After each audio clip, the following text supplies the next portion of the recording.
os abatidos.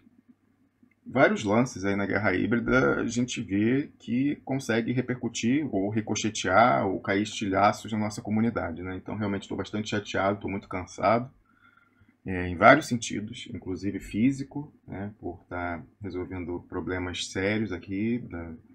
Eu não pude fazer o programa ontem, como você, expressionauta, deve ter constatado, porque eu estou com um problema aqui de saúde de uma das minhas cachorras grave, sério, e estou perdendo muito tempo com isso, enfim, toda a questão aí, todos os problemas também em decorrência disso que a gente vem passando. Entre o Nildo e o Piero, eu vou fazer um comentário sobre isso, vou ter mais uma conversa franca, sincera, com você que está me ouvindo nessa manhã, e como eu falei, eu vou fazendo o compartilhamento enquanto a gente conversa com o Nildo, então possivelmente o alcance vai ser menor do programa hoje, mas não tem nada que eu possa fazer, né? Eu preciso acelerar e também estou muito cansado, sabe, em vários sentidos. Espero contar com a sua compreensão depois que eu der as explicações, não que eu as deva, mas eu vou dar, né, entre o Nildo e o Piero Leiner, tá certo? Bom dia, Nildorix, bem-vindo mais uma vez ao Duplo Expresso, você que escolheu para subtítulo, aí, ou melhor, para título da sua participação, do seu comentário, a proximidade da grande crise. Que história é essa, Nildorix? Estimadíssimo Rômulo, expressionautas, um prazer estar aqui novamente. Eu não sei o que você vai falar, Rômulo, mas arriscaria dizer o seguinte. Paulinho da Viola é bom. Durante o nevoeiro, leva o barco devagar. Mas o timoneiro aí, espero que você mantenha a firmeza de sempre. E a gente vai seguir fazendo o Duplo Expresso, um canal de reflexão crítica, no momento em que a reflexão crítica parece desvanecer-se. Ao contrário do que a maioria pensa, que as pessoas estão ligadas, eu considero que está ocorrendo exatamente o contrário. Enquanto Bolsonaro continua avançando numa linha que aos olhos dos desavisados parece suicida, eu creio exatamente o contrário. Ele continua fazendo uma aposta da qual ele nunca se afastou e não tem razão para tal. A pandemia mundial e a feição brasileira dela, que será muito drástica, não muda os planos de poder e os planos dessa coesão burguesa que elegeu o proto-fascista como presidente da República.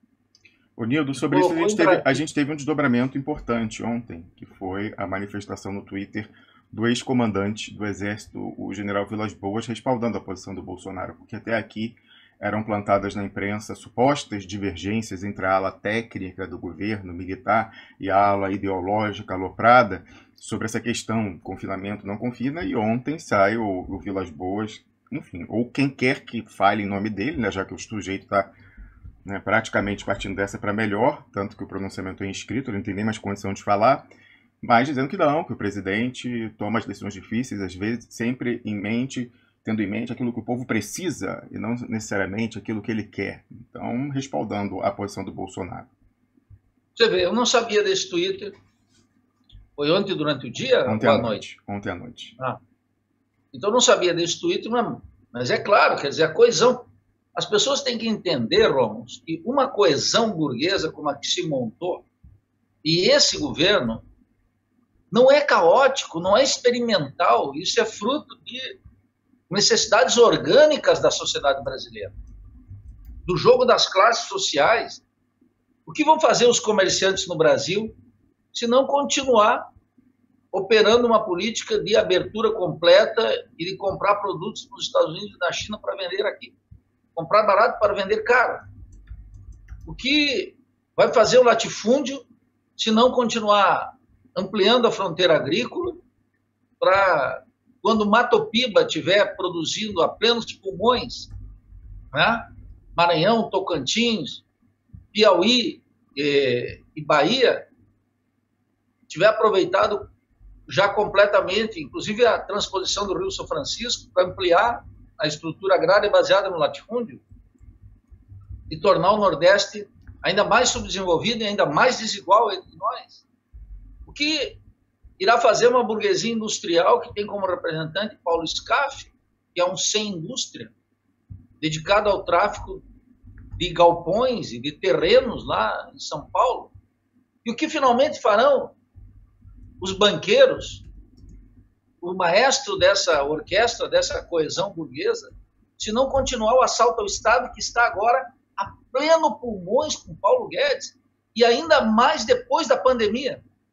E é por isso que eu estou anunciando aqui a crise que se avizinha, a gigantesca crise que se avizinha, Roma, que é no duplo sentido, uma crise social, em que o abismo social dessa massa de desesperados, desses milhões de brasileiros, não terão outra coisa a não ser o recurso à desobediência civil, aquela mesma que alguns liberais namoram quando consideram o governo déspota, e que nós, marxistas, sempre consideramos e sempre valoramos, porque a opressão e a exploração não dependem só exclusivamente da natureza de um governo, mas depende de condições muito concretas que são estruturalmente estabelecidas para além da nossa vontade.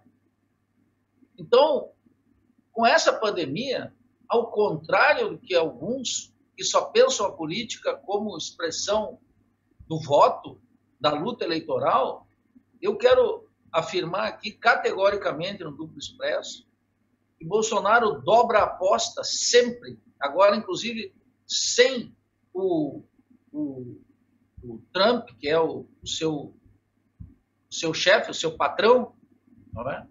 Porque a Casa Branca manda aqui no Brasil, como dizem lá no México, como Juan por su casa, como dono. Manda na indústria cultural, manda nas televisões, manda na economia, manda na política, manda no território, completamente. Manda nos identitários, que é tudo from United States. Sempre mandou, né, Nildo? Mas a diferença é que acabou qualquer agência que o representante de turno nominal tivesse lá, que ocupasse o Planalto, a modulação acabou. Agora a coisa é bem explícita. Então, veja, nessa toada, Romulo, o que acontece é que, efetivamente, o fato de Bolsonaro sempre dobrar a aposta, como a gente diz aqui, desde que discutimos, desde que o governo começou, antes do governo começar, disse, olha, ele vai fazer isso, ele vai atacar as instituições, ele vai fazer o assalto ao Estado, ele vai estrangeirizar a economia, não mudou nada. E também, lamentavelmente, Romulo, não mudou a oposição. A oposição não ganhou qualidade.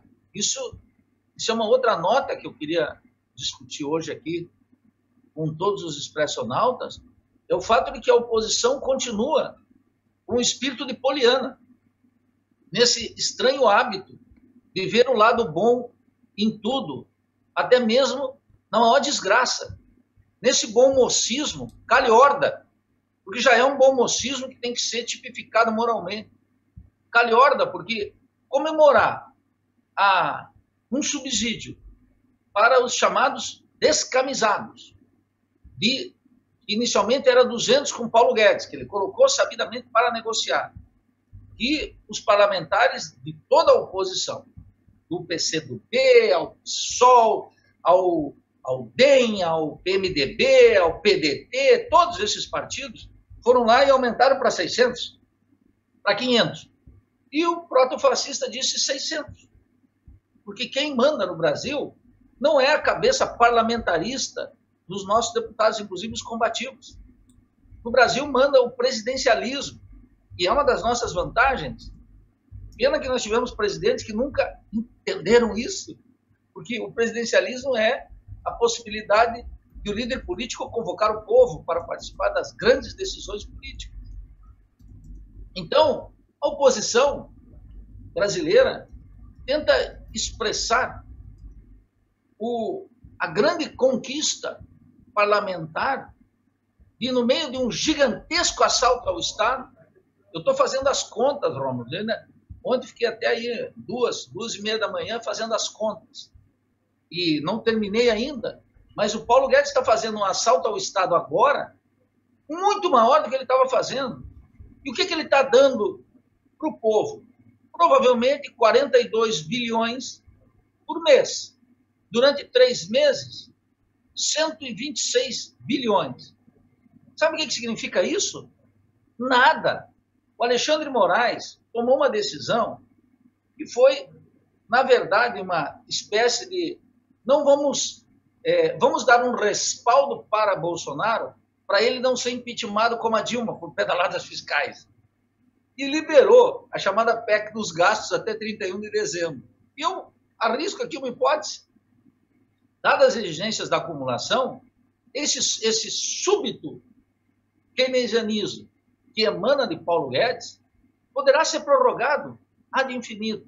E o que a esquerda está fazendo? A esquerda está fazendo, nós temos que revogar a PEC dos gastos. Já foi revogada emergencialmente.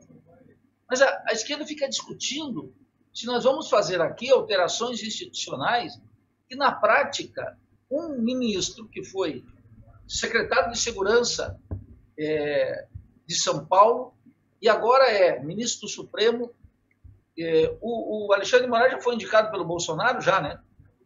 Não, pelo Temer. Pelo Temer, pelo doutor Temer, do Largo São Francisco. Nossa Santa Madre Igreja, no campo do jurídico. Nildo, enfim, olha só, como eu falei, eu estou fazendo o compartilhamento enquanto a gente conversa. Eu queria avisar o seguinte: eu já fiz o texto lá no canal no Telegram, quem atendeu aí o nosso chamado e está lá no canal, olha, já foi feita a postagem aqui, ó, com o texto bonitinho para você pegar, copiar o texto aqui, e aí você manda para os seus contatos no WhatsApp e coloca nos grupos no YouTube nesse momento. Eu acabei de mandar para o Nildo Urix, ele não viu, obviamente, porque ele está comentando aqui, mas eu vou encaminhar para os grupos lá no WhatsApp dos quais eu faço parte. Peço que você faça o mesmo se você não recebeu, se você não está na minha lista de distribuição, porque é fisicamente impossível que todo mundo que nos assiste esteja. Eu peço que você vá lá no canal do Duplo Expresso no Telegram, copie o texto e mande pelo WhatsApp, Nildo Urix. Então, veja, o Paulo Guedes está organizando e implementando um mega assalto ao Estado que envolve o Tesouro, o Banco Central e um conjunto de outras medidas, enquanto dá uma migalha de nada. 42 bi mensal significa, sabe o quê, Rom? O Bolsonaro, com essa cartada, ele faz uma dupla operação. Primeiro, ele destina aos descamisados, lembra? Para quem é novo, não lembra dos descamisados, o primeiro que falou dos descamisados foi um sujeito chamado Fernando Collor de Mello. Convocou... Antes dele, Eva Peron, o Nildo Urix. Não, para aí. Aí já estamos noutra tradição. Aí já é. Eu estou falando da nossa tradição. Quando uma figura do establishment, eleito pela Avenida Paulista, pela Rede Globo, que foi o Collor de Mello, convoca os descamisados, ele estava falando com o lumpen no marxismo, e numa pequena burguesia proletarizada sem propriedade, no caso brasileiro. Aquela mesma comunidade pobre, proletária, que vive ao redor da Brasília de Oscar Niemeyer, e que é um conjunto de vendedores ambulantes, todas essas coisas que ele diz e que Paulo Guedes diz também. Mas enquanto destinam 42 milhões, e vai voltar tudo, sabe para quem, Romulo? Os comerciantes, o capital comercial, precisamente esse capital comercial que faz passeata com carrões lá em Camboriú, que quer ver a sua boate aberta, que quer ver a sua disco aberta, que quer ver esse pessoal que vai ganhar essa massa de proletarizados, esses condenados da terra aqui entre nós, que vão ganhar esses 600 ou 1.060 reais quando é duplo, etc. Eles vão fazer o quê? Poupar e jogar na Bolsa de Valores? Não! Essa gente vai no desespero comprar alimento, comprar um chinelo, comprar uma camisa, comprar aquelas coisas mínimas que a vida nega para uma existência pobre e miserável, uma existência sem um horizonte de futuro, em que a marca não é um horizonte, mas a marca é o desespero, o abandono, a desgraça permanente. Essa gente vai pegar esse dinheiro, essa massa de brasileiros vai pegar esse dinheiro e vai comprar feijão, arroz, mandioca, açúcar, sal, vai comprar talvez uma xícara e vai devolver toda essa grana para o setor comercial. Essa é a primeira coisa. E segundo, o Bolsonaro fala com aqueles que não estão organizados, aqueles que não têm sindicatos, etc. Mas essa semana que passou, Romulo, ocorreu um evento extraordinário. que já está banalizado, que já está normalizado na vida brasileira. Foi o fato de que Paulo Guedes se reuniu com os executivos da XP Investimentos, num hangout, que nem nós aqui no Grupo Expresso. E Paulo Guedes chamou ele de meus amigos e meus companheiros. Discutindo o quê? Discutindo as medidas. Então, Paulo Guedes, em vez de falar para toda a nação numa entrevista, ele fala diretamente para aqueles. Ele diz, olha, nós vamos abrir um investimento na área de saneamento básico. O que ele está discutindo? Ele já está discutindo, Rômulo. Olha aí, pessoal, linhas de crédito para isso aí, que eu vou colocar dinheiro. Quem é que vai fazer a intermediação entre a empreiteira e o Estado? Entre a empreiteira e as novas empresas? Vão ser os bancos múltiplos, que não são mais bancos apenas comerciais. São bancos comerciais de investimentos, porque a desregulação bancária, tal como sugeriu os keynesianos mais ou menos lustros, como Minsky, lá nos Estados Unidos, ou Davidson. Não, esse keynesianismo aqui brasileiro, olha, eu nunca estudei tanto Keynes, Romo. Na minha vida eu estudei muito Keynes, quero dizer aqui, muito. Claro que estudei muito mais o Marx, mas estudei muito Keynes, e eu sempre estudei muito Keynes, não para criticar os liberais e os keynesianos, mas para criticar a esquerda, porque a esquerda não é marxista. A esquerda não é marxista, ela é marxista de orelha. Ela nunca leu o Capital 1, 2, tomo 3, ela não sabe, ela não conhece a lei do valor, ela não chegou nas entranhas, ela é... Então, na ausência de Marx, ela vira keynesiana. E tem um pessoal aí que é o pior ainda, Nildo, que acha que necessariamente você ser keynesiano significa que você é de esquerda. Assim como você está dizendo que a esquerda ela não é marxista e precisa ser keynesiana, mas aí tem gente que acha que o keynesianismo necessariamente implica, né, diminuição das desigualdades. Não necessariamente. Você pode ter o Estado garantindo a demanda, fazendo infraestrutura, você não come asfalto, investindo na indústria bélica, né, e outras questões. Então, não necessariamente é o dinheiro para a base, consumindo, você não contrata a pessoa necessariamente para cavar buraco e tapar, não necessariamente, né, Nildo? Então veja, isso que eu estou afirmando está de acordo, e estamos de acordo com algo fundamental. Quer dizer, o keynesianismo, ele não necessariamente é de esquerda, como ele nunca subiu a feição de esquerda, ele podia, no máximo, sustentar uma política progressista de pacto com a classe operária. Mas o nosso keynesianismo da esquerda, ela obedece a dois fatores. Primeiro, o fator de ela não estudar e não ler Marx, não conhecer Marx, e não conhecer o marxismo. A segunda, que é mais grave, é um certo espírito religioso que assume a forma de uma caridade católica. Eu faço uma distinção, não uma caridade cristã, porque uma caridade cristã teria que ser radical, teria que já ir na propriedade, como o Jubileu 2000. Jubileu, na tradição judaico-cristã, a cada 50 anos, zeram-se as dívidas e devolvem-se as terras. A caridade católica é o contrário, aquilo que me sobra eu dou. Vamos ali fazer uma caridadezinha para poder dormir com a consciência tranquila e em paz com o capitalismo. Então mistura essa consciência católica com a ignorância sobre Marx e dá nisso que nós vemos no parlamento. Dá na ideia de Manuela Dávila ou o Freixo, percebe?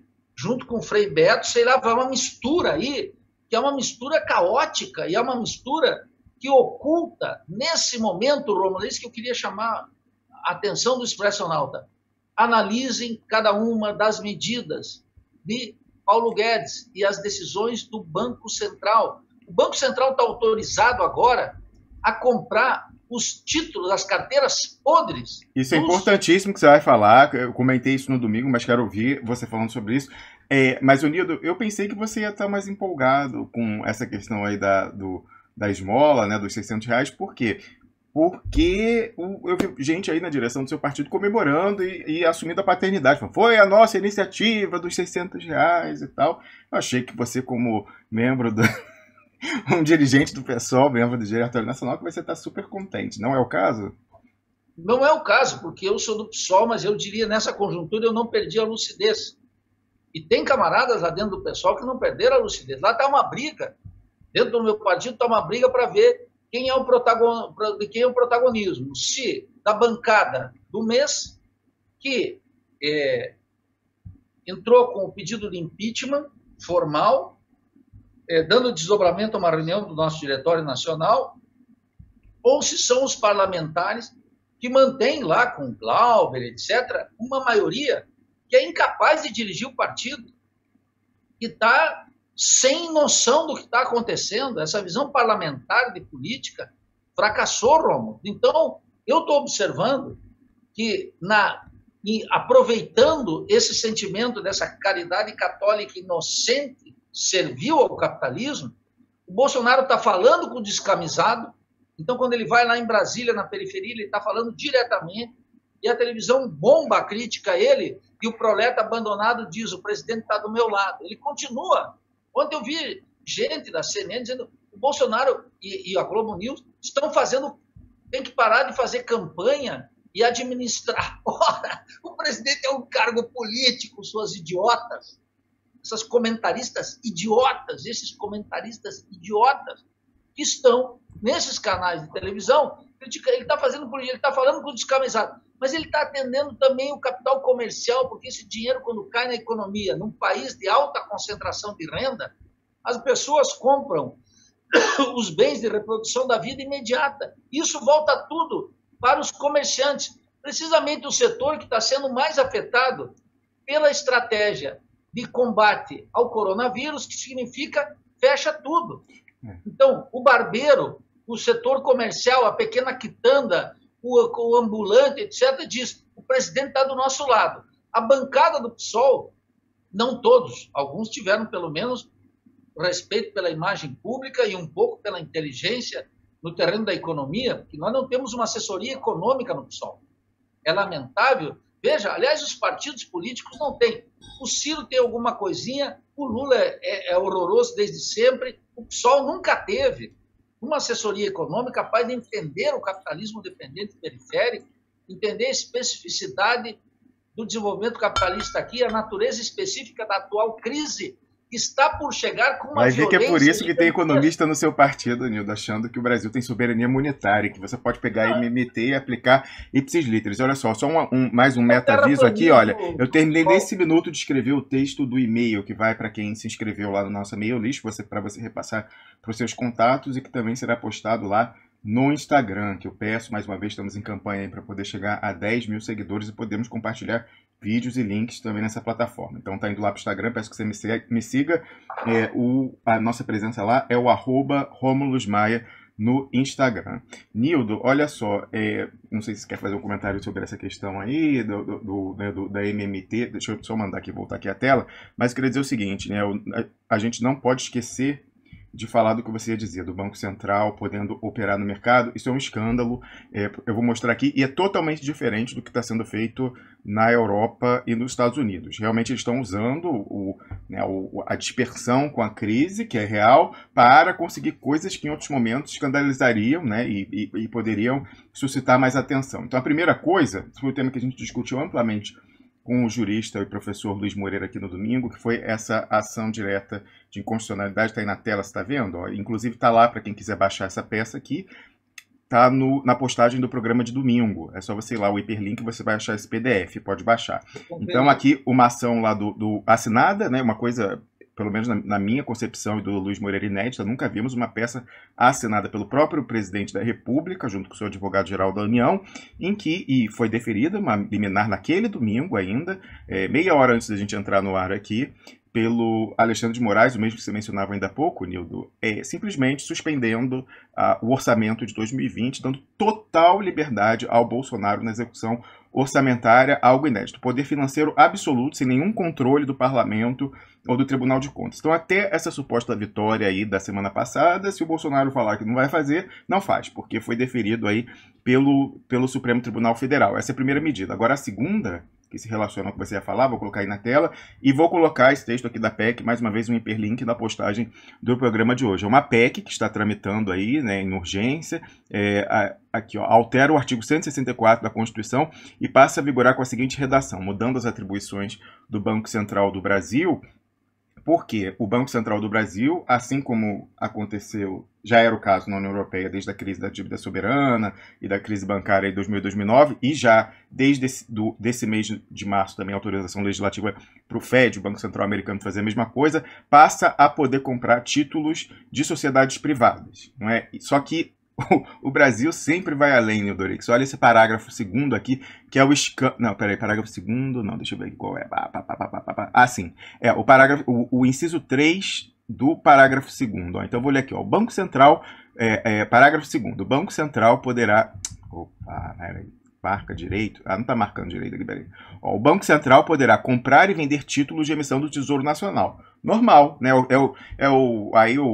A garantia, a demanda da dívida é o que o Banco Central Europeu fez ali na crise, é o que o Fed vem... tradicional. Vem fazendo. Aí você vê as inovações. Então, comprar e vender títulos de emissão do Tesouro Nacional. Beleza.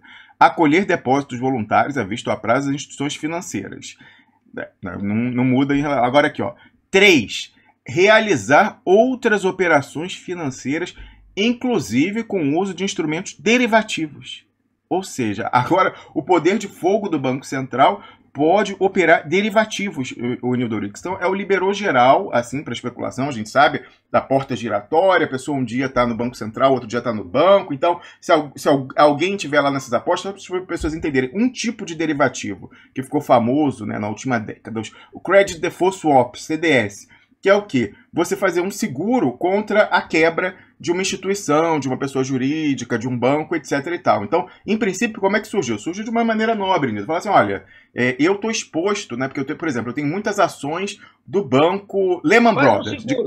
Um seguro. Então, eu sou um acionista do Lehman Brothers. Se o Lehman Brothers quebrar, eu vou perder todo o meu patrimônio. Então, eu faço um seguro, uma outra instituição bancária, comprando o título, é o seguinte, no caso do Lehman Brothers quebrar, eu recebo uma grana.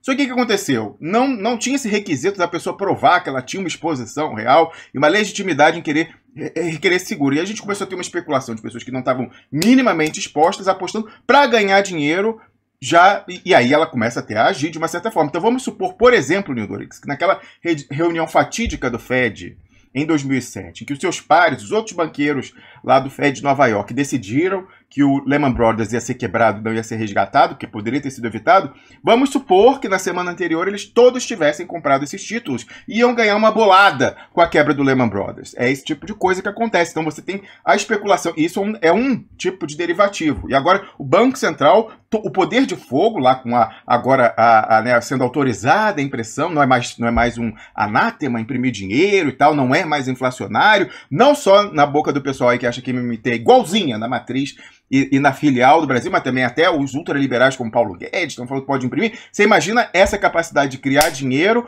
para operar esse tipo de coisa, como não ocorre nem nos Estados Unidos nem na Europa. Então é disso que se trata nesse momento, é isso que está passando, Neodorix. Bueno, Romulo, desde que começou a crise... Só um exemplo, Nildo, para ilustrar. Quem quiser ver o que é um Credit Default Swap, entender como é que acontece essa especulação, veja aquele filme O Lobo de Wall Street, que trata daquela coisa da bolha das hipotecas nos Estados Unidos. E aí tem um pessoal ali que saca que tinha alguma coisa podre, eles não tinham hipoteca, não tinham ações daquela Fannie Mae, não sei o que lá, que faz nada disso. Eles falam, pô, é uma oportunidade de ganhar uma grana. Bora comprar um bando de Credit Default Swap, porque isso, quando quebrar, a gente vai ganhar bilhões e bilhões. E ganharam, Nildo. Claro, a questão é o seguinte, desde que começou a crise, em todas as mídias digitais, eu digo sempre a mesma coisa. Olhem para o Banco Central. Olhem para o Banco Central. É isso que importa. Como? O que eu quero dizer aqui para o Expresso Náutico que fica torcendo o nariz, ou aqueles que vão nos escutar e vão dizer, Manildo, o que você queria que o deputado fizesse? Eu queria que o deputado votasse nos 600 e saísse denunciando na mesma hora, não perdesse 30 segundos para enaltecer isso, para ocupasse todo o tempo para denunciar o assalto ao Estado. O que eles estão fazendo? Por isso que eu estou dizendo que a grande crise se avizinha, Ron, que vai haver uma quebradeira geral dos bancos. Tem a ver com a natureza da crise global. Vixe. Quando eu digo que o investimento na China, nos primeiros 3 meses, vai cair 25%, significa que o PIB chinês vai cair talvez a 3%. Se cair a 3%, significa que o crescimento aqui no Brasil vai ser 0%. Ou, inclusive, nós teremos uma taxa do PIB negativa. significa que nós entramos numa recessão num país que já está numa recessão desde a Dilma.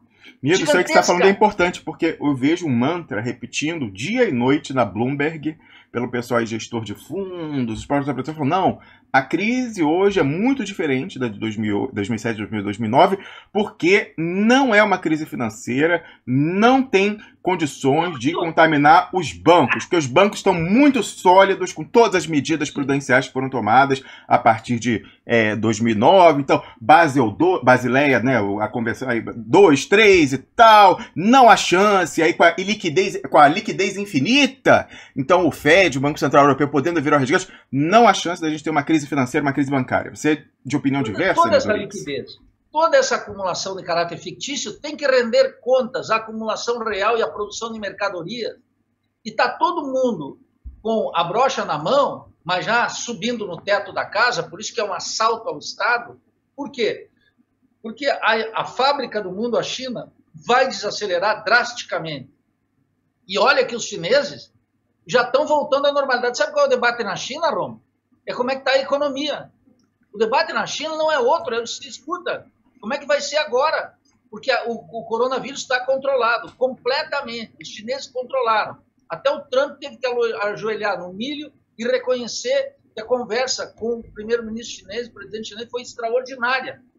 Então, veja... Médio, Nildo, médio. A gente tem as informações aí que aconteceu. Eles falaram que a província de Hubei, que era que estava separada do restante do país, deve começar a superar esse, né, confinamento lá em meados de abril, agora, o mês que começa amanhã. Mas a gente viu imagens importantes no fim de semana de algumas pessoas que queriam atravessar a ponte que une Hubei a outra província, e ainda a polícia e o exército impedindo, o pessoal lá, né? Então ainda tem isso. E uma pessoa, um brasileiro que dá aula numa universidade lá em Xangai, ele ontem publicou no Twitter que ele era para ele ter ido para lá, agora foi impedido, porque eles não estão deixando ninguém, nenhum estrangeiro, sequer chinês que esteja no exterior, voltar, porque eles estão com medo de uma segunda onda, e parece que as medidas restritivas, que já estavam melhorando, voltando à normalidade de Xangai, né, porque as pessoas pensam que as medidas foram tomadas só em Hubei. Não, Hubei foi o lockdown total, aquele de, inclusive, por 2 semanas as pessoas não poderem sair de casa nem para comprar comida. Falou assim, ó, faça o seu estoque, porque você não vai poder sair. Isso foi Hubei. Agora, no restante do país, houve a questão do distanciamento social, as pessoas ficarem em casa, e Xangai estava voltando, que não está em Hubei, voltando à normalidade, agora voltou atrás. Então, parece que eles estão temendo a segunda onda de contaminação, mas para eles fazerem esse tipo de coisa, além de impedir a volta de quem está fora, talvez já haja alguma informação de alguma coisa dentro. E eu vi uma matéria ontem em observação, né? Porque a mídia OTAN, a imprensa OTAN, a gente não pode nunca comprar pelo valor de face que eles falam. Mas eu vi uma matéria interessante por esses dias na TV pública francesa, dando conta de que há motivos, talvez, segundo esse relato, para desconfiar dos números da China com relação aos mortos. Por quê? Porque eles olharam que em Wuhan, a capital lá de Hubei, o centro da disseminação daquele país, você tem 5 fornos crematórios. E aí o pessoal resolveu fazer a conta e foram ver a atividade dos fornos crematórios, né, nesse mês que passou aí, fevereiro, mas aí falaram, bom, eles operaram jornada de 21 horas, salvo engano, 21 horas por dia. Aí fizeram a conta, leva meia hora para cremar um corpo e tal. Aí viram que, bom, sendo correto, e aí os chineses, quando questionaram, falaram, não, mas tem pessoas morrendo de outras causas também. Mas tem que ver qual era a jornada e a escala antes, a gente não vai ter acesso a esses números, para comparar com depois, para ver a diferença. Mas seria pelo menos 6 vezes mais o número de mortos, não são, obviamente, todas as mortes ali não são em decorrência do coronavírus, mas se fosse os números de mortes em Hubei apenas, em Wuhan apenas, seria 6 vezes superior ao divulgado até aqui, né, Toritz? Mas veja, eu não quero perder o fio na meada daquela tua primeira observação. Veja, a China... não tem os números confiáveis? Também não tinha quando a exuberância irracional dos mercados bombava a economia mundial, mas estava todo mundo contente. Quando a China coloca lá que o produto foi 7%, ninguém desconfia. Então, veja... Tinha motivo para desconfiar, Nildo? Não, eu quero dizer o seguinte, concretamente, mais do que desconfiar, eu fico vendo a ação das empresas multinacionais dos Estados Unidos na China, porque esse dado digamos assim, confiável pela fé pública, né? Porque as empresas são from United States e os CEOs falam inglês e são educados e aparecem nas entrevistas com o sapato brilhoso e com aquela empáfia canalha dos CEOs, quer dizer, essa gente... Então, veja, a China está discutindo isso. Se você quer fazer um exercício aí etnográfico, quer conhecer essa figura, esse bicho que o Nildorix está descrevendo, assista, como eu estou sendo obrigado a fazer nas últimas semanas, a Bloomberg. Você vai ver esse pessoal aí. Bueno, olha só, isso aí, tu vai ver o protótipo ali. Então, o que acontece? A crise nos Estados Unidos, o que eu quero falar aqui para os personagens é o seguinte: imagine as nossas vidas daqui a 40 dias, com a pandemia generalizada no Brasil, com São Paulo bombando lá em cima, tal como está Nova York hoje, que fez com que Trump retrocedesse na sua política e tivesse que disputar com Andrew Cuomo, o governador de Nova York, algum protagonismo, porque o sujeito, como é o epicentro de Nova York, ele começou a ganhar a audiência nacional, e ele fala todos os dias, dá uma coletiva de imprensa. Então, veja, o que é essencial? Os deputados de esquerda deviam lá votar nisso e ficar denunciando uma por uma essas questões do mega assalto ao Estado que está sendo feita aqui, já e agora, e que se o Estado vai liberar 3 vezes 4, 12, 126 bilhões para a economia popular ao longo de 3 meses, ele está promovendo uma superexploração da força de trabalho inédita, e virão novas medidas provisórias, e está promovendo um assalto trilionário ao Tesouro e ao Banco Central. Isso que é o motivo da denúncia.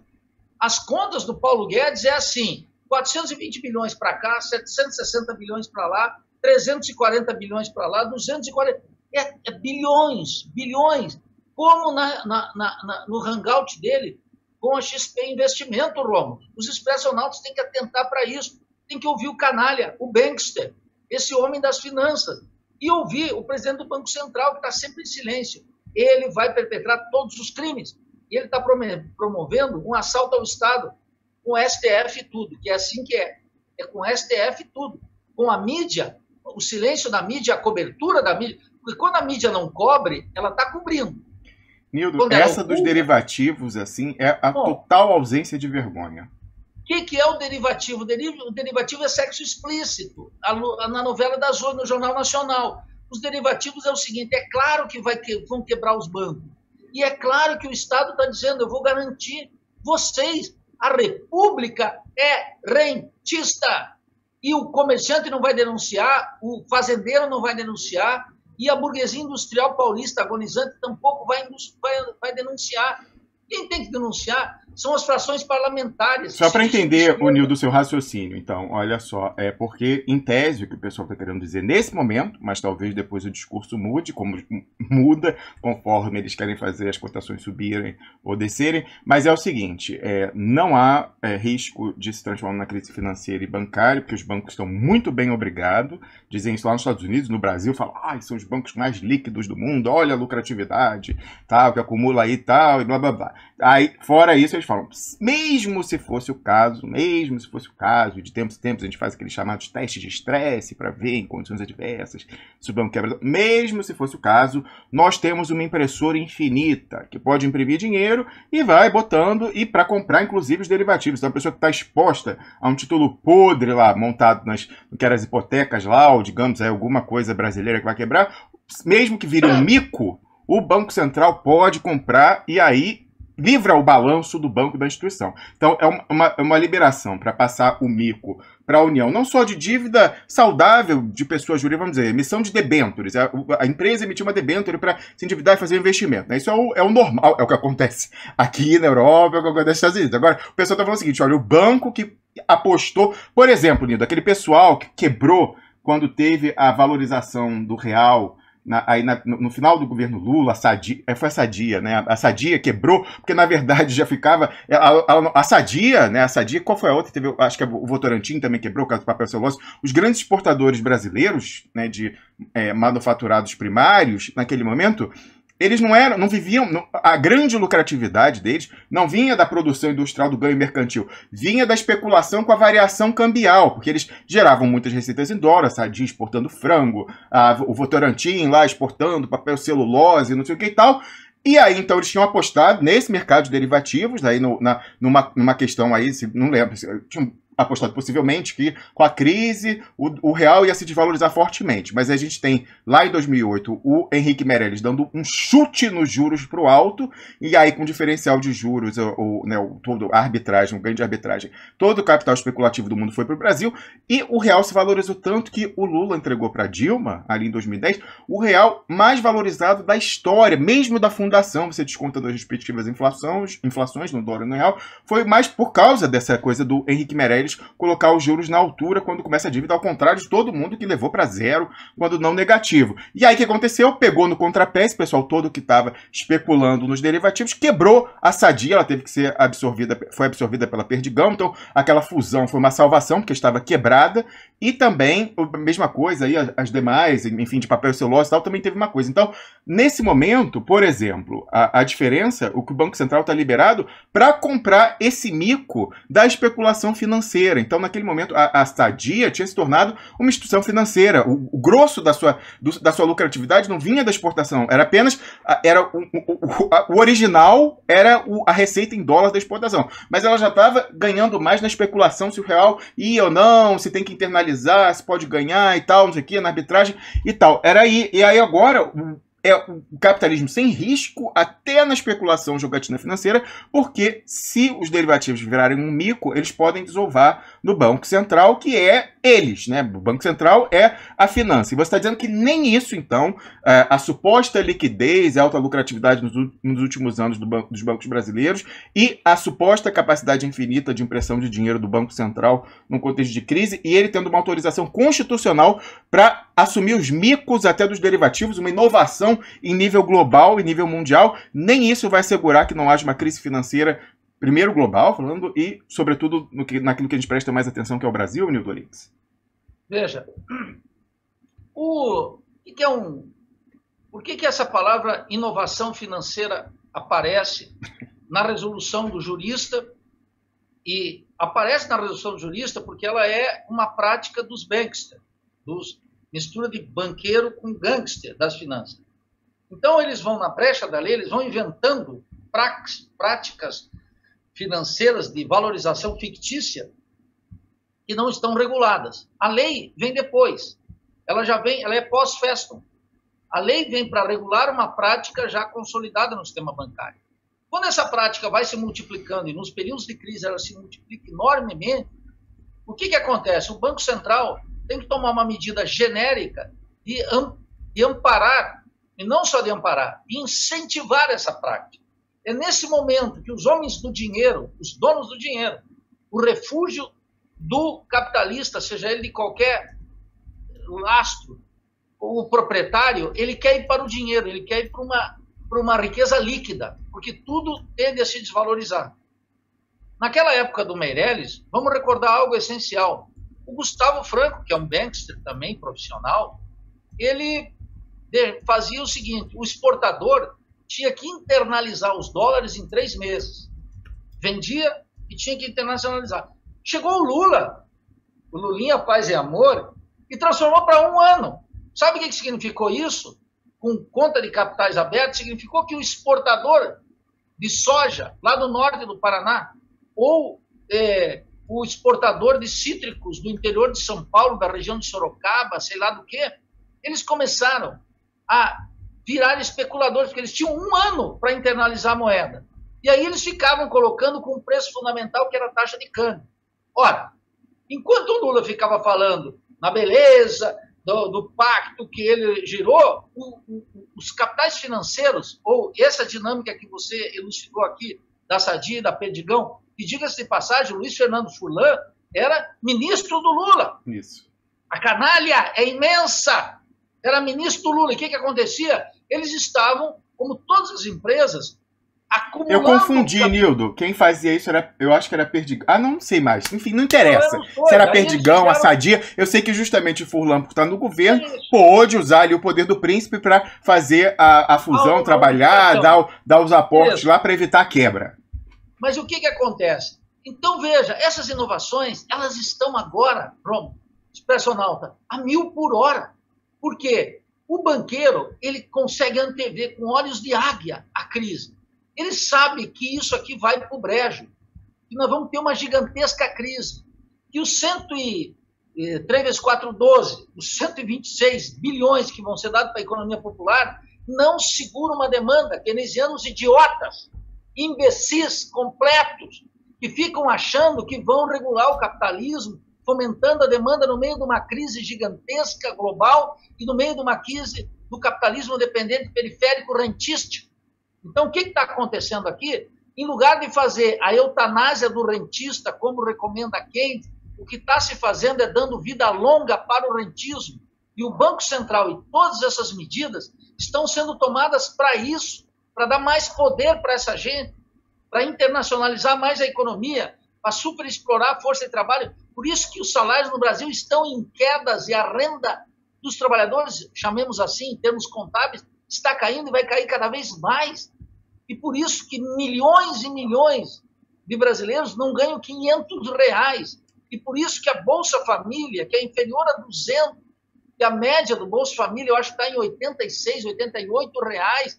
Isso é uma subvida. Isso é uma vida para ratos, Nildo, não para humanos. Eu preciso dar um aviso aqui. Isso é uma vida para um ser decente. Isso é uma vida para os ratos, eu preciso dar um aviso, Nildo, que é o seguinte. Eu já coloquei no site o texto dessa emenda à Constituição. Infelizmente, eu não vi comentários sobre isso em nenhum site. Nenhum site. Não é possível. Só a gente é informado aqui, só a gente presta atenção no Diário Oficial, na tramitação parlamentar. Então, eu preciso que quem esteja nos assistindo que pegue isso e faça essa denúncia, que é importantíssima, porque está em tramitação parlamentar. Então, os bravos deputados, bravos senadores que aprovaram os R$600, eles vão silenciar sobre a finança poder desovar, continuar especulando como se não houvesse amanhã, porque na hipótese do pior, que segundo o Nildo Orix vai deixar de ser hipótese muito em breve, eu tendo a concordar com essa avaliação, vão poder desovar o mico dos derivativos. Gente, isso aí sei lá, chega a trilhão, sei lá quanto vai ser isso aí. Mico dos derivativos no Banco Central. Então, olha só, tá aqui a postagem do programa de hoje. Mais uma vez, coloca aqui onde você coloca o seu e-mail para receber, aqui tá vendo o canto direito superior? Seu e-mail para receber aquela mensagem que eu mandei ainda há pouco. Mas não era sobre isso que eu ia falar. Tá aqui a postagem do programa de hoje, você entra, para as pessoas entenderem. É a mesma forma de ver lá a DIN que eu publiquei no domingo, é só você ir no programa de domingo, que vai estar lá no mesmo formato PDF. Então tá aqui a descrição do programa, olha só, embaixo tá aqui, ó, texto da PEC que libera o Banco Central do Brasil para receber a desova de derivativos mico na mão da finança. Aqui, aí tá vendo esse linkzinho, hiperlink, você abre, ó, vamos lá, vai estar bonitão aqui, ó. Proposta de emenda à Constituição, o Banco Central poderá, com o objetivo de regular a oferta de moeda ou a taxa de juros, realizar outras operações financeiras.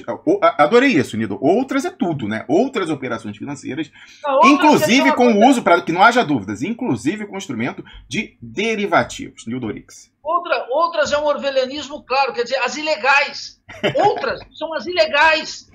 O pessoal tem que entender, esse pessoal é bankster, esse pessoal é profi. Esse pessoal não nasceu de uma comunidade eclesiástica de base. Ele não é vereador do PSOL.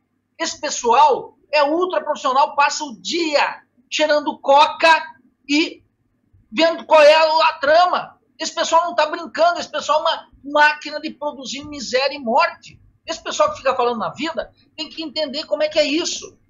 Então, parem de fazer a ode aos 600.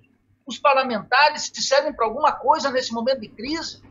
Os parlamentares da oposição em geral e da oposição progressista em particular, os deputados do meu partido, o que eles têm que fazer é denunciar exclusivamente isso. Parem de cantar vitória numa questiúncula que vai produzir exatamente um espírito de Poliana por um lado e pavimentar os interesses de Paulo Guedes por outro. Observem e analisem, mais do que fazer suas lives internas, para garantir mais um militante para o próximo congresso do PSOL, analisem aquilo que de fato está acontecendo. É um mega assalto ao Estado. É isso que merece a denúncia. Se um parlamentar serve para alguma coisa, só serve para isso nessa hora ou não serve para nada. Eu digo categoricamente, não serve para nada senão para legitimar um sistema horroroso. E essa oposição nossa está cativa. Cativa do quê? De um cretinismo parlamentar, da sua autorreprodução. É como o Brasil se desfazendo o território sendo entregue, o assalto ao Estado completo, um gangsterismo no Banco Central, as finanças e os bancos múltiplos. Vocês acham por quê que Pércio Arida soltou uma nota essa semana contra algumas medidas? Eles fizeram os bancos múltiplos. O que era o banco múltiplo? O banco múltiplo saiu no Brasil lá das entranhas da PUC do Rio, quando o sistema começou a ser desregulamentado e banco podia fazer banco comercial, banco de investimento, de todo tipo. Esse era o banco múltiplo. Os autores do Plano Real que inauguraram essa prática no Brasil, eles se transformaram, eles próprios, em banqueiros e deram uma caneta, sabe, com uma caneta, bola no meio das pernas, Ronaldinho Gaúcho, pum, no meio das pernas do adversário, entrando num mercado que era cativo de 5 ou 6 bancos.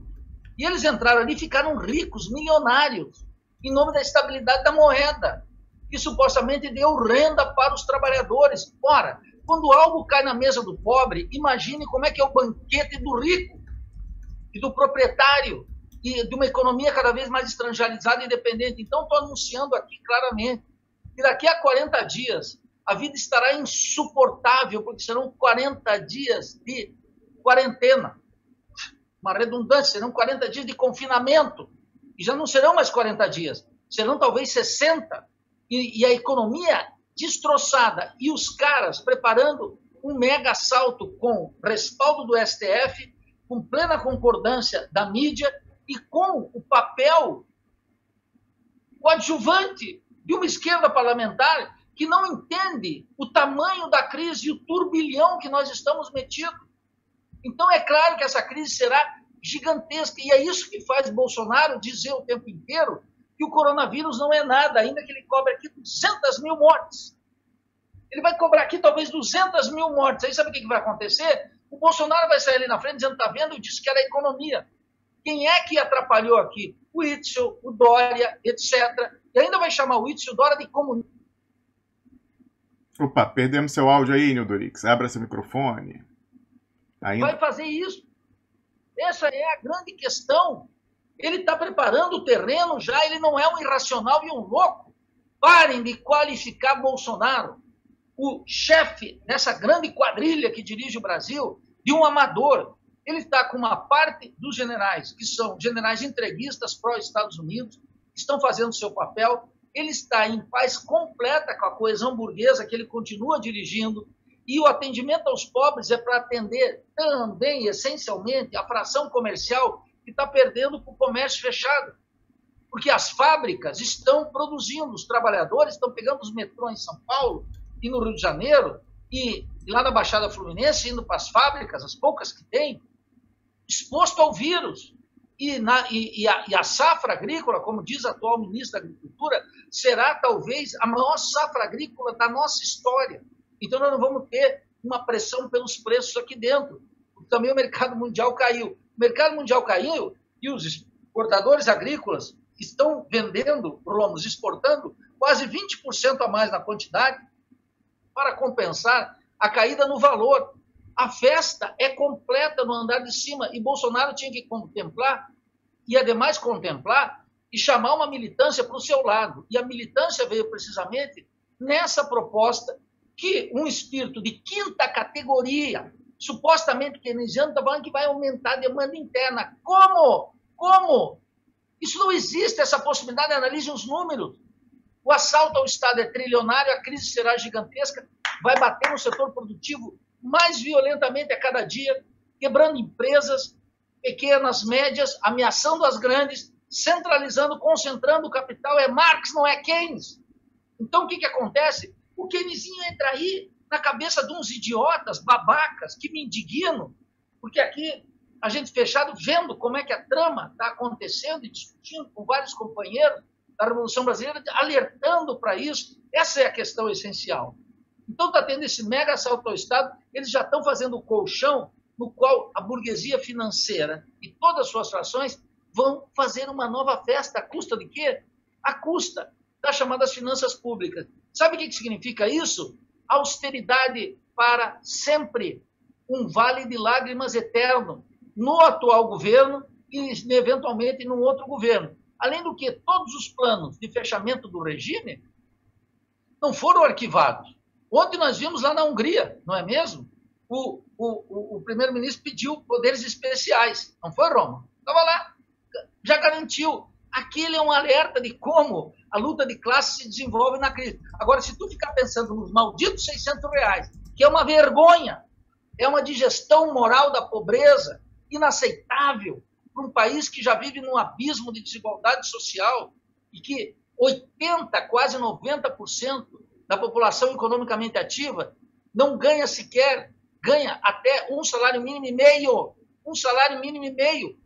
Você que está aí com o espírito de classe média, pense se você estivesse ganhando R$1.800, R$1.500. Pense como é que seria a sua vida. Pense se você ia ter o teu pequeno luxo de tomar uma garrafa de vinho. Tudo isso se dissipa. A maior parte do nosso povo está nesse turbilhão. E nós estamos com um proletariado sem cabeça, com as centrais sindicais paralisadas, os líderes políticos fazendo manifesto, como o Ciro, o Haddad, nem sei quem mais assinou lá. São inúteis. São inúteis. É uma impostura política, uma impostura intelectual. Ô, Nildo, eu quero saber como é que esse pessoal da renúncia do Bolsonaro ficou, a cara deles, né? Foi todo mundo, Nildo. Foi a União, então foi o Ciro Gomes, o Haddad, o Boulos, sei lá, a Marina Silva, todo mundo da suposta oposição. Depois do Vilas Boas, vira ao Twitter e fala, não, mas você está achando o quê? Que é uma questão pessoal do Bolsonaro? Não, nós estamos todos no projeto dele. Isso, olha, eu não quero nem comentar esse... Eu li aquilo e disse assim, olha, esse pessoal, esse é o terraplanismo. Esse é um terraplanismo no terreno da política. Você, personal, que está me ouvindo, eu não estou pedindo que você acredite no meu relato, na minha análise, na minha crítica. Pare para observar os números. Quanto destinado para o autônomo na linguagem do poder e quanto destinado para as altas finanças. Faça a conta, é simplesinho, é muito... básico, elementar. Observe um pouco, não precisa ler Keynes, não precisa ler Marx, não precisa ler Davidson, não precisa ler Minsky, não precisa ler nada. Eu estou aqui o dia inteiro atracado nisso, porque é o que dá para fazer, além de conspirar o tempo que eu posso. Agora, quando a gente olha isso, vê a miséria do que chamamos os chamados líderes políticos brasileiros. Lula está do tamanho da sua estatura, sumiu.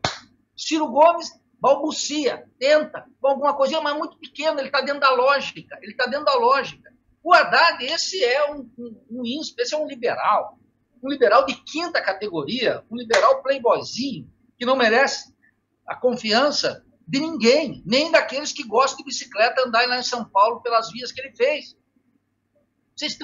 Nós temos que ver o que está acontecendo. Bolsonaro é a expressão da racionalidade burguesa. E esse irracionalismo aparente, saudado pela mídia, pela CNN, pela Globo News, etc., é para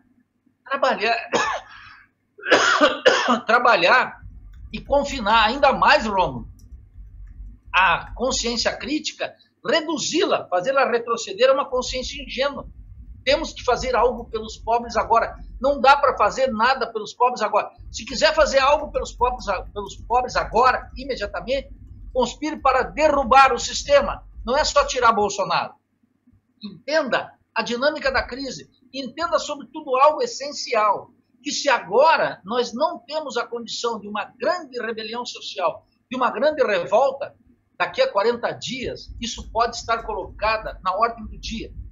Porque o problema da fome, do desespero, das mortes, dos caixões, das dezenas e dezenas, dos milhares de mortes que nós vamos ter no Brasil, isso vai mudar, vai atacar os elementos psicossociais de uma grande maioria que vão observar, diante de um governo pró-capitalista, totalmente puro sangue, quimicamente puro, diante dos interesses fundamentais, essa gente que hoje está aí namorando ainda com o Bolsonaro ou com a caridade católica dos deputados da oposição, essa gente vai despertar. Quem que vai fazer o renascer dessa gente? Vai ser as condições concretas, materiais, o desespero, a fome, o abandono, o cativeiro, esse imenso cativeiro. Percebe esse confinamento total? Então, nós precisamos analisar e nos preparar para daqui a 30, 40 dias. A oposição parlamentar não consegue ver nem isso. Ela não consegue visualizar 2 semanas depois. A classe dominante, a Embaixada de Washington, os banqueiros, os latifundiários, os comerciantes, os industriais agonizantes, eles estão mapeando já para depois da pandemia. Percebe? A coisa não é agora. E a oposição fica, temos que acabar com a PEC dos gastos, temos que revogar não sei o quê, temos que botar um pouquinho mais de dinheiro no SUS. Ora, o Mandetta aparece todos os dias na entrevista com o SUS. Ele aparece com um coletinho colocado Sistema Único de Saúde, que nunca foi uma beleza. Era ruim, era bom. Por quê? Era bom porque é ali o espírito da saúde pública. A saúde não como mercadoria, mas nunca foi uma beleza. Tem um pessoalzinho que está achando que o SUS é uma maravilha, porque tem plano privado de saúde e nunca vai para a fila. Nunca foi para a fila durante o governo FHC, Lula, Dilma, Temer. Mas agora está tendo que ir, porque uma parte não está conseguindo pagar mais os planos de saúde. E a classe média baixa vai estar... E agora também a classe média vai acontecer uma outra coisa. A classe média, sobretudo em funcionário público, será tocada, porque o Paulo Guedes está dizendo, eu vou tirar 25% de todo o funcionalismo público durante 3 meses para financiar o quê? Para financiar a saúde. Percebe? O Paulo Guedes está dizendo, eu vou tirar. Já tem consenso na sociedade. Ele disse na entrevista, no Hangout com seus amigos e companheiros da XP Investimento, essa instituição que ali faz parte desse sistema gangsteril das finanças. Esse sistema está ali, ele está dizendo, eu vou tirar. Percebe como é que é o sentido de emergência, esse sentido de urgência, esse sentido difuso de solidariedade burguesa fomentada pelos meios de comunicação? Mas tudo, esse engendro, funcionando com uma perfeita racionalidade. Parem de chamar Bolsonaro de louco. Isso não rende. Nós temos que atuar na política com a cabeça dentro do freezer e pensar em termos marxistas, como nós fizemos, a análise das classes, da acumulação de capital, do vínculo com o mercado mundial, da dependência, das questões psicossociais. Isso é o que está aqui. Não é como é que você vai eleger um deputadozinho de predileção nas próximas eleições e como no poema de Drummond a gente não sabe se virão, se é que virão. Percebe como é que é? Esse diagnóstico da crise que nós temos insistido. Então, Bolsonaro está atuando dentro das regras. Ele dirige uma coesão burguesa perfeita e ele colocou a crise a favor do ritmo. Ele está acelerando, a trajetória que o elegeu, que ele afinou ainda mais durante 1 ano de mandato e vai continuar tocando nessa mesma partitura nos próximos meses. É por isso que ele não se abala. Quem quiser ver isso, o Trump mudou. Bom, agora do confinamento vertical para o horizontal. E continuou com os mesmos planos na Reserva Federal. E aí na Europa também. O G20 está colocando 5 trilhões na economia. Como é que vai ser na periferia? Ora, na periferia vai manter a regra de ouro básica do sistema. O proletariado vai estar submetido, esse proletariado imenso que acabou de jogar aqui o jornal Valor ali com uma moto, milhões vão continuar nesse tipo de serviço com baixa produtividade, porque o capitalismo periférico agora é mais do que nunca rentístico, porque a fábrica do mundo é a China e agora também a Índia, além do setor manufatureiro dos Estados Unidos. Essa idiotice que nos governa, que não entende o capitalismo dependente e periférico, que pega a teoria marxista da dependência de orelhaço, de manual, de nota de contracapa de livro, que não estuda concretamente como o rentismo está operando e se fortalecendo durante a crise, Roma, é que me deixa não desesperado, indignado. E essa indignação não quero soltar nunca, porque eu quero discrepar desse senso comum que governa a oposição chamada de esquerda. Isso que eu chamo esse liberalismo de esquerda. Esse liberalismo de esquerda incapaz de captar o essencial. Ele se seduz, o pessoal dá a vida por um mandato parlamentar. Eu quero que você pare para pensar, para que serviu o teu deputado até agora, se quem decidiu os R$600 foi o chamado Centrão lá no Congresso? Foi o Rodrigo Maia. Saiu todo mundo, o PC dizendo que Orlando Silva foi protagonista. o Marcelo Freixo dizendo que foi um trabalho árduo. E tudo isso não tem a menor importância. Foi uma decisão do Paulo Guedes, que colocou a renda mínima lá dos R$200, sabendo que tinha que aumentar, e o Bolsonaro liquidou os 600. Esse dinheiro vai voltar para os comerciantes todo ele. Pobre não poupa, não investe, não entra na XP Investimentos, não aplica na Bolsa de Valores.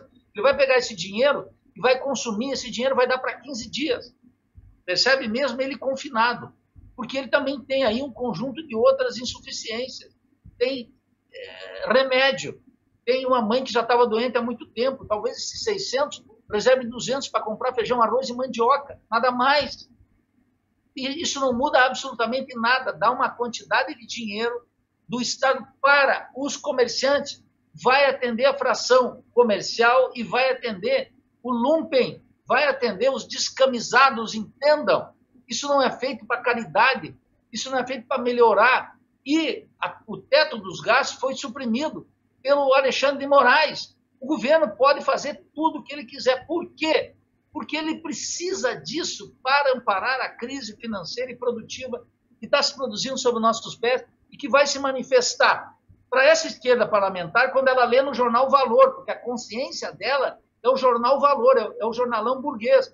Quando o jornalão burguês colocar na manchete quebradeira generalizada, sistema financeiro ameaçado, vai aparecer o debate sobre o risco sistêmico. E aí o que vai acontecer? O Banco Central vai operar salvando toda a camarilha financeira que nos governa.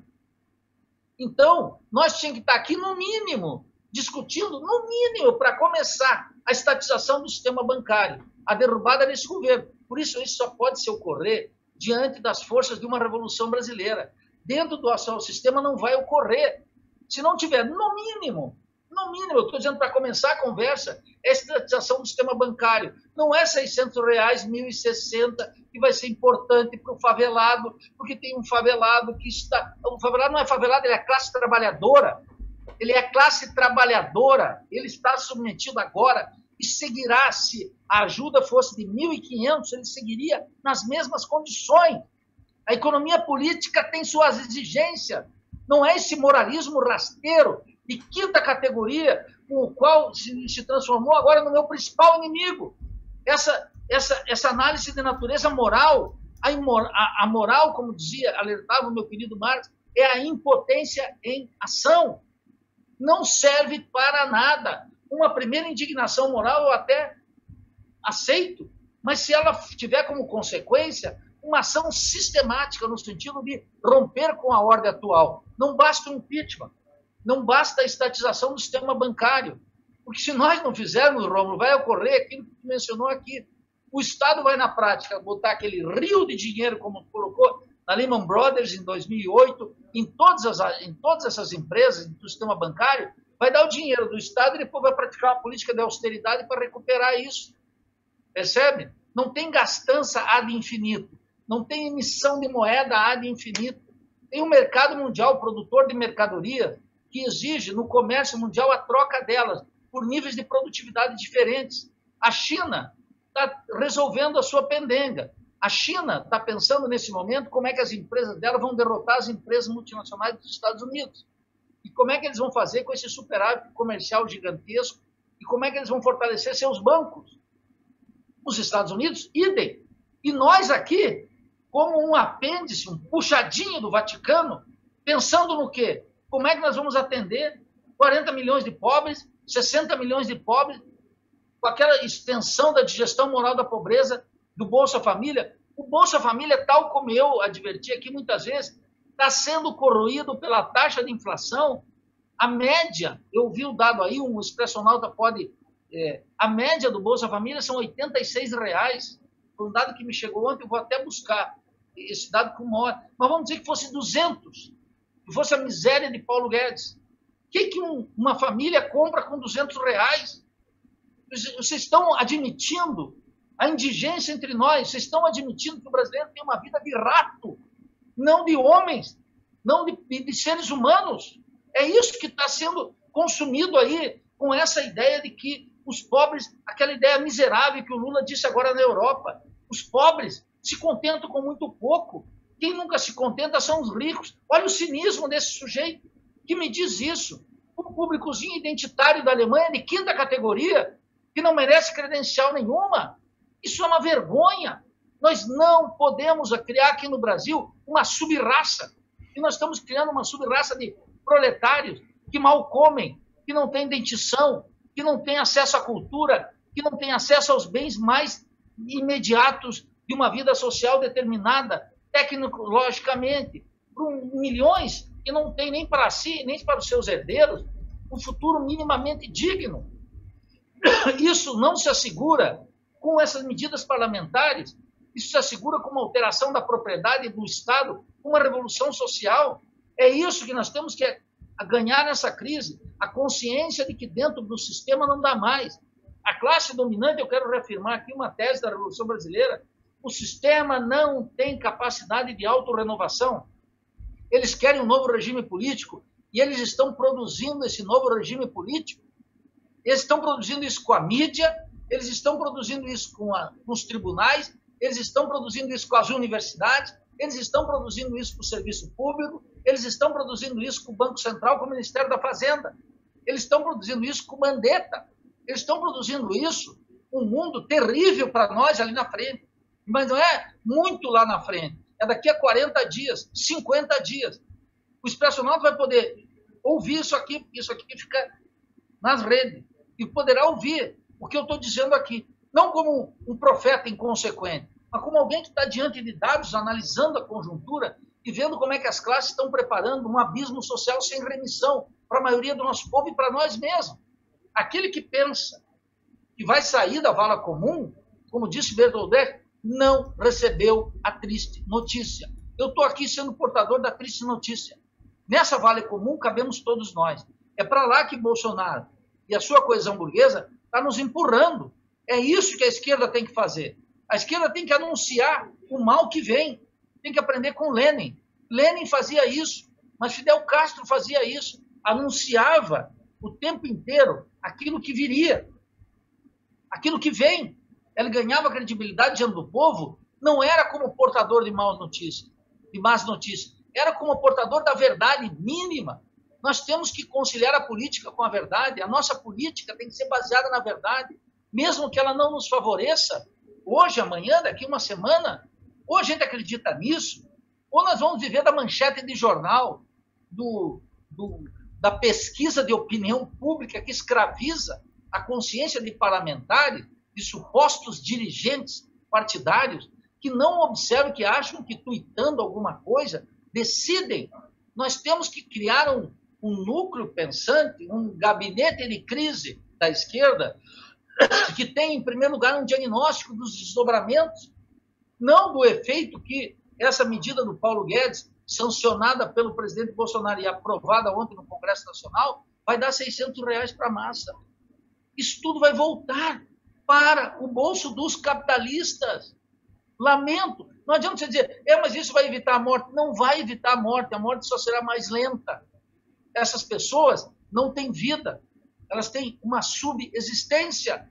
Aquele que comemora os R$600 quer, na verdade, perpetuar uma subexistência para milhões de trabalhadores, em nome do quê? De uma consciência católica de quinta categoria.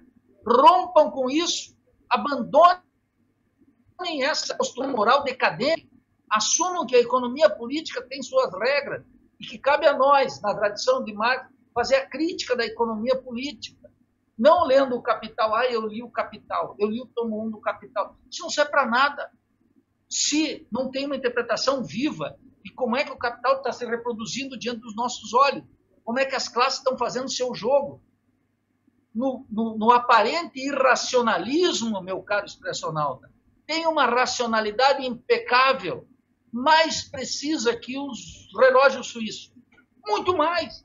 Eles não perdem uma chance para dar um passo adiante. Opa, deu uma travada aí no sinal do Nildorix, possivelmente uma ligação. Quem é amigo do Nildorix, por favor, não ligar para ele quando ele estiver falando aqui no ar. Eu sou Rômulo Maia, apresento o programa Duplo Expresso diretamente de Berna, capital da Suíça, de onde a gente vai ao ar de segunda a sexta, a partir das 7h30 e no domingo a partir das 16 horas. Vamos ver se ele restabelece aí o sinal. Conseguiu. Vamos lá, Nildo. Eu acho que esse é o... Então, o que eu estou pedindo aqui é um grito de alerta, um grito elementar de racionalidade, de estudar, parar para estudar. Eu estou aqui, quero mostrar aqui para os meus amigos, olha aqui, esse aqui é meu suporte aqui tecnológico, meu estúdio. Agora, olha aqui, ó, nós estamos o dia inteiro lendo tudo, vendo como é que isso vai acontecer, pegando as informações. Não é em grupinho do WhatsApp. Em grupinho do WhatsApp a pessoa pega a pista, depois pega a pista e vai atrás, vai estudar sistematicamente, monta um grupo de estudo. Nem em vídeo no YouTube de cursinho do que é a mais-valia, o que é MMT, etc e tal, né, Nildo? Aí eu não vou... Cursinho de formação expressa em 10 minutinhos, você consegue aprender Marx em mais 10 minutos, Keynes em mais 10 minutos.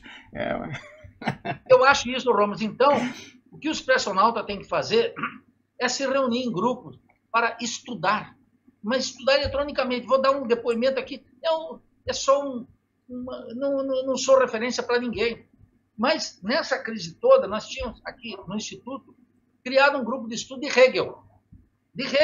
Olha só, eu não estou aqui. Se alguém disser, Nildo, para que serve Hegel diante do Alexandre de Moraes e do Paulo Guedes? Eu digo, bom, estou estudando Hegel e nós estamos agora, a cada 15 dias, num hangout estudando Hegel. Mas eu não estou preocupado no último youtuber famoso, aquele que deu 700 mil visualizações, o não sei que... Não, isso não conta. Isso não conta, isso é perda de tempo. Se não tiver um desdobramento prático em núcleos de estudo orientados por um programa para atuar logo em seguida que nós pudermos, nós nos encontrarmos no sindicato, nas associações de moradores, nos partidos políticos, chegarmos para a vida social, aqueles que sobreviverem, chegarem com mais potência analítica, com mais lucidez nos olhos e com um radicalismo político mais forte nas mãos. É isso que nós precisamos agora. Acumular esse tempo de confinamento para uma ruptura com práticas políticas nefastas que nos trouxeram para esse buraco. Não foi a maldade humana que nos trouxe para cá. Esse capitalismo rentístico, eu tenho dito, inaugurou no Brasil em 1994 com o Plano Real, 8 anos de Cardoso, foi turbinado com mais 8 anos de Dilma, de Lula, avançou com mais 6 anos de Dilma, mais 2 anos e meio de Temer, e agora tem vida plena nesse governo protofascista. Isso é um desdobramento. Aquele que fica vendo o governo, esse governo gastou mais que aquele, isso é um idiota, isso é consciência ingênua. O governo valorizou o SUS, o outro não. Isso é burrice, isso é ignorância sob a forma de caridade católica.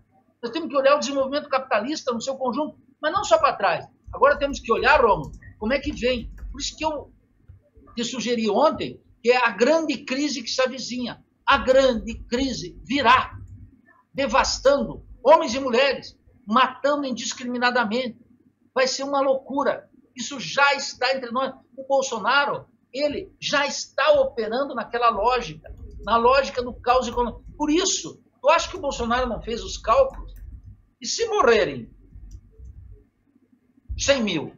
Bom, 100 mil, ele vai olhar e vai dizer, olha, nos Estados Unidos, quantos já morreu na Itália, Rom? Com o dado de ontem? Mais de 10 mil? Mais de 10 mil, mas a Itália começa a observar, pela primeira vez desde o início da crise, uma queda no número diário de óbitos. E isso é muito importante que as pessoas entendam. Há um delay de 2 semanas entre as medidas que são tomadas de distanciamento social, isolamento, etc. E você vê o impacto nos números. Só que, Nildo, a gente está vivendo a superficialidade que ainda agora você anotava dos grupos de WhatsApp, o ciclo de notícias de 24 horas e as pessoas com seus vieses de confirmação. Então ela pega da realidade o que, na conjuntura, tende a fortalecer a sua posição, que já pré-tomada, e ela, inclusive, esquece de ser coerente com o que ela falava 1 mês atrás. Não precisa, porque as pessoas não lembram. Elas estão na superficialidade do grupo de WhatsApp. Então, Enfim, aí nessa questão, a Itália, né, com as medidas drásticas, agora começa a ter uma diminuição e pela primeira vez eles estão conseguindo, parece, os números de ontem, ter um leito e um respirador mecânico, depois também do esforço monstro de trazer importação de emergência da China, depois agora começa a ter um leito e um respirador para cada paciente necessitando. Então, toda a questão do confinamento, obviamente, a gente aqui, nossa mãe, né? Quem mais fala de fechamento do regime, que é uma tendência global, controle do indivíduo, uso da tecnologia,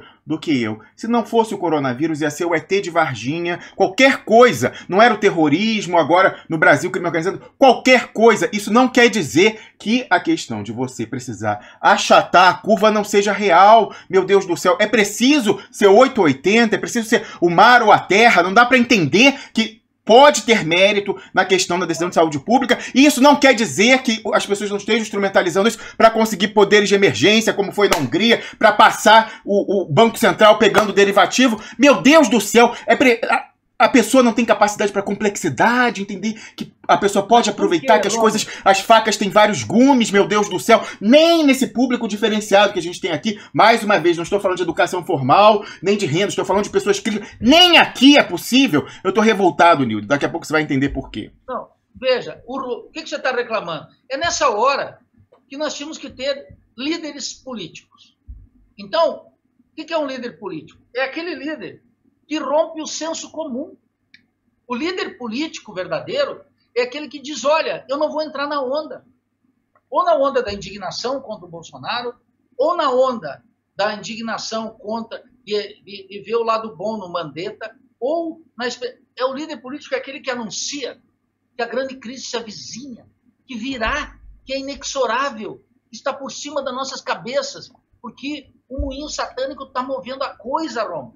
Ele está fazendo. E é como você diz, pode ser. Agora é o coronavírus, mas teria que ser o ET de Varginha. Alguma coisa teria que ser utilizado. Isso está em curso. Isso está em curso. E eles farão isso impiedosamente. Então, o que nós temos que ter? Eu reivindico sempre o grande diagnóstico da crise. Como foi possível chegar aqui? Como é que essa trama se desenvolve? Como é que ela se desdobra? Para além da medida no parlamento, para além da dissidência no mundo liberal. Agora fica todo mundo saudando o quê? Saudando que o Pércio Arida, que era um banqueiro múltiplo, que era um dos pais desse capitalismo rentício, está contra uma medida. Eles estão saudando o surto keynesiano do Paulo Guedes. Outros saudando, eles ficam vivendo das migalhas ideológicas de uma burguesia decadente que está levando o Brasil para o abismo. Então, o enfoque de classe agora ele é essencial. E o enfoque de classe é a coesão burguesa contra a Revolução Brasileira. Não há outra.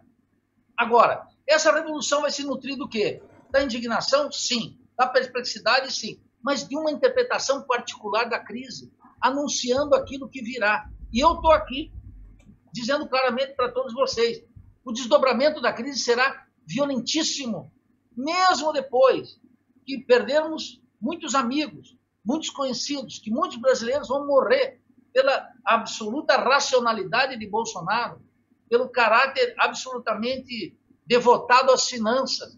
Ele não é um monstro. Bolsonaro não é um monstro. É muito pior do que um monstro que está na sua cabeça. Bolsonaro é a expressão de uma racionalidade burguesa completa que a... Opa, mais uma ligação para o Nildo Rix. Alô, pessoal, não pode ligar. Aliás, meu celular, deixa eu ver se eu já botei no silencioso também. Ninguém pode me ligar nesse momento. Já já a gente vai ter o Piero Leiner, tá aí a posto, já aguardando para entrar. E eu preciso dar um recado muito sério, né, que justifica, inclusive, boa parte do meu cansaço e do meu mau humor, né, falta de disposição em alguma medida na abertura do programa. Aos poucos, conversando com gente como o Nildo Rix, eu vou pegando, né, o fogo, me animando mais uma vez, trocando ideia, como eu estou trocando com o Piero Leiner aqui, enquanto a gente ouve o Nildo Rix sobre o que a gente está discutindo aqui. Já já ele vai entrar. Isso me traz um ânimo novamente. Mas olha, eu devo dizer que hoje de manhã, né, chegou, algumas pessoas falam, não, quer dizer, não, mas assim, sabe, de repente fazer uma pausa pelo restante da semana, o Nildo Rix caiu aí da sala, de repente, coisa mais séria, de repente pode ter terminado a bateria do celular dele, eu não sei se ele vai conseguir voltar, mas de qualquer forma já estava também se aproximando do momento da gente encerrar a nossa discussão. Vou dar um tempinho aí para ver se ele volta ou não, senão eu chamo o Piero Leiner, não sem antes dar um recado, né? Mais uma vez, vai baixar em mim o Romulão Sincerão, porque a coisa não é fácil, sabe? Realmente, né, quando eu coloquei aqui esse subtítulo, Guerra Híbrida, que é Bioguerra Híbrida, 2 pontos abatidos, né? Temos danos, e danos importantes, dentro da comunidade do Duplo Expresso, né? Em que você vê que mesmo pessoas diferenciadas têm dificuldade em apreciar a complexidade, né, da questão, que as coisas, em geral, na guerra híbrida, as facas, vai estar aí o Piero para falar, sempre tem mais de um gume, e mais não é 2, não, tem 5. Você tem que ver todas as consequências, que inclusive são contraditórias entre si, e você tem que procurar ver a soma dos vetores. A gente está com uma audiência muito grande, aí, nos aproximando das 1.500 pessoas nos vendo ao vivo. Eu vou pedir, inclusive, para quem está vendo, se não fez isso ainda no YouTube, que curta esse vídeo, veja se você está inscrito no canal, se você não tiver inscrito, que você se inscreva, compartilhe esse link, chame um amigo, porque a gente vem sofrendo uma sabotagem pesada, principalmente no YouTube, em todas as redes sociais dos Estados Unidos, mas principalmente no YouTube, desde a semana passada. Então, Nildorix, peço aí para você concluir o seu comentário, por favor. Congelou de novo? Oh, meu Deus, olha a sabotagem, a sabotagem. Vamos lá, mas então, como eu falava aqui, ó, o compartilhamento. Eu já tive a oportunidade, enquanto conversava com o Nildo, de fazer o compartilhamento nas minhas redes sociais. Eu peço que você faça isso também. Começando, olha só, daqui, ó, o vídeo de hoje. Começando por esse aqui, ó. Tá vendo esse botãozinho vermelho aqui, criar postagem, que é no próprio YouTube. Isso aí é uma das coisas que mais nos ajuda a contrabalançar a censura dos algoritmos. Ó, vou botar aqui, então, ao vivo. Hashtag ao vivo. Ó, compartilha essa e depois, na sequência, compartilha aqui nos demais, ou usando. Caiu de novo o nível da sala. Eita, nós, ó. Aqui no Facebook, LinkedIn, a rede social profissional. Peço que, se você não faz isso ainda, me siga lá.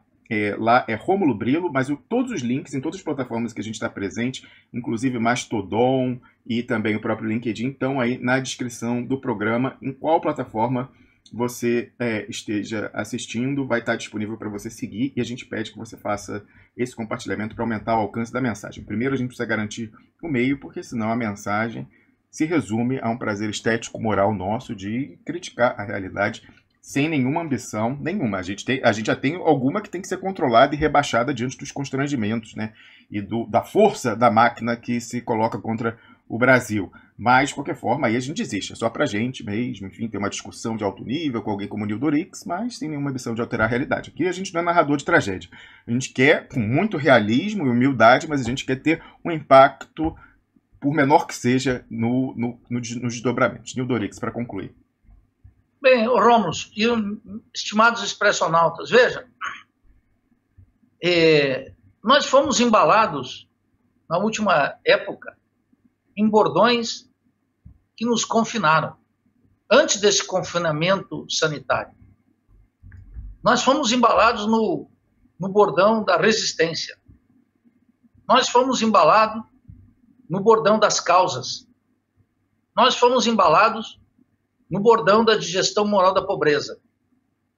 Agora, para sair desse confinamento político, a qual nós nos condenamos por esse espírito de Poliana, de ver o lado bom em tudo, mesmo na pior desgraça, nós somos obrigados a uma ruptura. A uma ruptura que tem consequências políticas, econômicas e psicossociais. Uma ruptura que é individual e que está sendo exigida agora por um conflito social gigantesco, por uma guerra de classes levada aos últimos decibéis.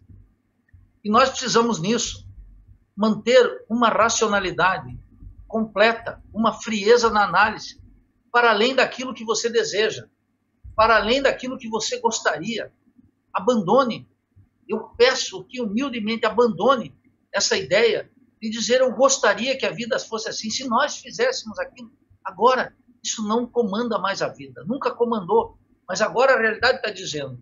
Então, por menor que seja o esforço, Rômulo, do DE e de todos aqueles que estão nessa fronteira crítica, é preciso fazer um exercício permanente de racionalidade sobre a crise do sistema, sobre seus desdobramentos reais, e como a grande crise se avizinha, como ela será inexorável e implacável com as classes subalternas, com a classe trabalhadora, que agora não respeita a região, que agora não respeita a cor de pele, que agora não respeita gênero, que agora não respeita nada, exceto a valorização fictícia da riqueza e a concentração da propriedade.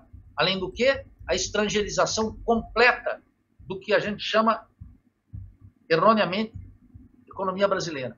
E agora, a racionalidade, para além do desejo, é fundamental. É absolutamente indispensável.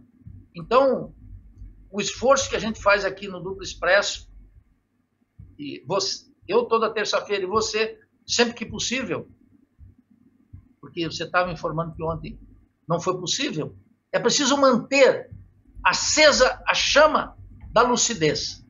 É preciso não renunciar, mesmo nas piores condições, o bordão de que sempre é possível fazer algo para iluminar ali na frente, para sair do irracionalismo burguês e para afirmar uma racionalidade humana que só pode existir numa sociedade pós-capitalista, numa sociedade socialista. Então, deixo a todos vocês o meu grande abraço, a você, Rômulo, em especial. Permanecemos aqui firmes ao pé do canhão, estudando e entendendo esse irracionalismo burguês que tem uma racionalidade de afirmar cada uma e cada um dos supostos da sociedade burguesa que nós haveremos de enterrar algum dia. Grande abraço a você e aos expressionautas. Maravilha, Nildo Rix. Grande abraço para você também. Conversamos aqui com o Nildo Rix, ele que é economista, com doutorado pela Universidade Autônoma do México, presidente do Instituto de Estudos Latino-Americanos da Universidade Federal de Santa Catarina e a liderança em nível nacional da tendência Revolução Brasileira dentro do PSOL. Já mandei aqui o link para o Piero Leiner se juntar a gente na sala. Deixa eu ver aqui, estamos com uma audiência muito grande a despeito da sabotagem, né? Vou colocar aqui para você ver que não é drama que eu faço, não estou fazendo charminho, não faço sequer como estratégia de marketing, como fez a Bandeirantes na semana passada, aí, falando que atacaram, né, derrubaram o sinal. Coincidentemente, quando o Datena, que é um dos órgãos de comunicação do Bolsonaro, ia falar uma matéria sobre o remédio milagroso, a cloroquina, que a grande indústria farmacêutica está mobilizada para desacreditar e coisa e tal, e aí, né, prontamente essa narrativa para viralizar nos grupos de WhatsApp bolsonaristas, como previsivelmente viralizou. Então, olha só, já fomos desmonetizados, né? Eu não vi em que momento do programa, então tá aí no YouTube, você vendo que a gente foi desmonetizado, e aí fora isso, vamos ver a qual bizarrice a gente está associado hoje. Certamente não serão vídeos de política, vídeos do Brasil. Ah, hoje tá, olha, que milagre. Não aconteceu ainda? Vamos ver aqui a associação. Ainda não. Então daqui a pouco eles devem associar a gente a coisas pop. Excepcionalmente hoje não estamos associados a cantores pop, Pablo Vittar, etc e tal. Mas nada que eles não possam remediar daqui a pouco. Isso vai ser feito como vem sendo feito todo dia, né? Então eu peço mais uma vez... Opa, botei